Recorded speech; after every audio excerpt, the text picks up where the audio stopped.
Good afternoon, everybody. Over the last several days, the United States has been responding to events as they unfold in Ukraine. Now, throughout this crisis, we have been very clear about one fundamental principle. The Ukrainian people deserve the opportunity to determine their own future. Together with our European allies, we have urged an end to the violence and encouraged Ukrainians to pursue a course in which they stabilize their country, forge a broad-based government, and move to elections this spring. I also spoke several days ago with President Putin, and my administration has been in daily communication with Russian officials. And we've made clear that they can be part of an international community's effort to support the stability and success of a united Ukraine going forward, which is not only in the interest of the people of Ukraine and the international community, but also in Russia's interests. However, we are now deeply concerned by reports of military movements taken by the Russian Federation inside of Ukraine. Russia has a historic relationship with Ukraine, including cultural and economic ties, and a military facility in Crimea.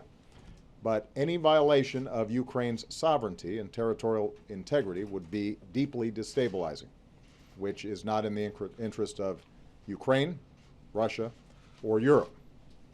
It would represent a profound interference in matters that must be determined by the Ukrainian people. It would be a clear violation of Russia's commitment to respect the independence and sovereignty and borders of Ukraine and of international laws. And just days after the world came to Russia for the Olympic Games, it would invite the condemnation of nations around the world. And indeed, the United States will stand with the international community in affirming that there will be costs for any military intervention in Ukraine.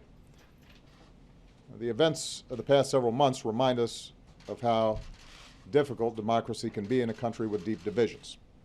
But the Ukrainian people have also reminded us that human beings have a universal right to determine their own future. Right now, the situation remains very fluid. Vice President Biden just spoke with the Prime Minister of Ukraine to assure him that in this difficult moment, the United States supports his government's efforts and stands for the sovereignty, territorial integrity, and democratic future of Ukraine. I also commend the Ukrainian government's restraint and its commitment to uphold its international obligations. We will continue to coordinate closely with our European allies. We will continue to communicate directly with the Russian government, and we will continue to keep all of you in the press corps and the American people informed as events develop. Thanks very much.